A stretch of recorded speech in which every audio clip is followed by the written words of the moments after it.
Salutations, kings and queens. Welcome back to the Electric Leaf. Today I'm going to show you all how I prepare my hummus. This is somewhat like a traditional recipe. I love making my own hummus because it is minus all the preservatives that you find in the store. So my hummus is a little bit different. I started making my hummus this way when I was trying to exclude garlic from my diet, when I was avidly following Dr. Sebi's list. There are times that I do still follow Dr. Sebi's list quite strictly, but for most of the time when I'm eating my regular plant-based life, I am very appreciative of all the vegetables that I can find on the shelf. So I'm starting by peeling and chopping up 2 large sweet onions, and I'm going to saute them. So here I'm just adding to my blender a 1/2 cup of tahini, as well as 3 cloves of garlic, a 1/2 teaspoon of cumin seeds, as well as some sea salt to taste, and the juice of 1 lemon. Now, if you watch the goddess dressing video that I posted the other day, you'll see that tahini that I used was a lot more thick. This is a lot more runny, a lot easier to manipulate. So when you're making dressings and things like that, it's important to take into consideration the thickness of your ingredients or the consistency of your ingredients, okay? Also, because I'm using the cumin seeds versus the ground cumin, it's important to make sure that you're using it with a high-speed blender. If you're making this in a food processor, you might not want to use the seeds because you'll find the seeds in your hummus. So the high-speed blender, I could actually put everything in here all at one time, but I'm building my flavor a little bit differently. So you see how it's made this paste, and now the consistency of the tahini is a lot more comparable to the way that it was in the goddess dressing video. But so I'm just getting the ingredients from underneath the blade, and I'm gonna add my chickpeas. I use 2 bags, 2 15-ounce bags of chickpeas, and I'm just adding them in now.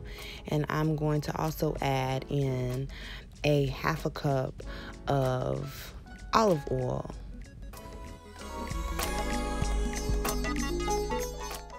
So the star of my hummus is the sautéed onions, I must say.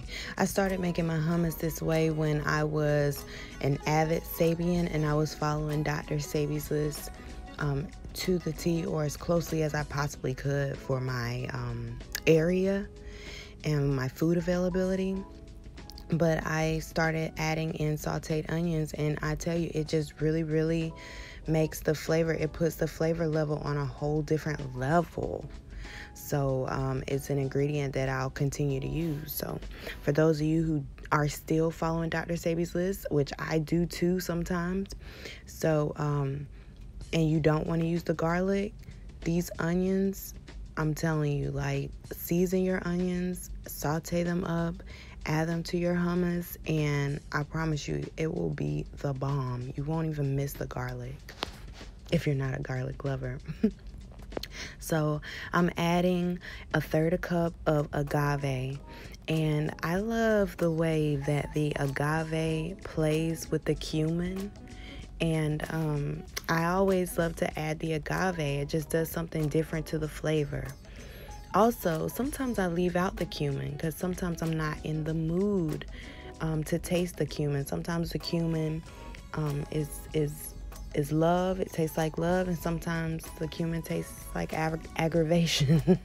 So you know, I would just, you know, the cumin is optional as well. So I'm adding the juice of another lemon. I'm adding a 1/4 cup of olive oil, and I'm also adding some sweet paprika to taste. And the reason why I go with more lemon juice is because it keeps me from adding a lot of salt. I love the way that lemon can really replace the taste of salt for me. Yes, darling dear. Do you see how smooth it looks now? And I love this consistency right here. So you see, I let it run in the blender for a good amount of time. You see, it's warm. But for a lot of people, you might want to add some water here if you want it even more smooth, okay? Because water does really help to make it even more smooth. But I love this consistency right here. So I'm gonna plate it. I just have some sweet peppers and some cucumbers. That's how I like to eat my hummus. Sometimes if I have some zucchini, I will slice my zucchini up the same way that you see my cucumbers sliced here, and eat them raw with my hummus. I love it that way as well. So I'm just adding it to the bowl, and then I'm gonna drizzle it. I'm gonna add me a little bit more onion. Remember, we did 2 onions, so I'm gonna put the other sauteed onion in the middle there, sprinkle with some paprika, drizzle with some olive oil, add some chopped parsley, and there you go. There you go. You have some yummy, delicious hummus. You've got a great snack. You can use this for holidays. You can use this for parties. You can use this for book clubs, gatherings, date night, whatever. This is a really good snack. Movie night at the house. This is a really good snack. I got some more snacks too that are much quicker than this. Let me know if y'all want to know how I snack, okay? How the things that I eat. A lot of the things that I eat are Tbsp approved. They are still Tbsp approved. I just don't limit myself to the list, but eating on Tbsp's list had taught me so much about eating whole foods in general, and how to read labels, and how to understand that the food industry has some tricky tricks up their sleeve, So I will always give much respect, mad love to Tbsp, because he helped to open my eyes up to, eating in a more whole food way. So yeah, this is my hummus, you all. I hope you enjoy. Let me know if you try it. Let me know what things you change, what things you add, what things you do differently, what things you do the same. Tag a sister on Instagram if you make it. I would love to see your pictures, okay? I love you all. Until next time, continue to vibrate love and vibrate well. Peace.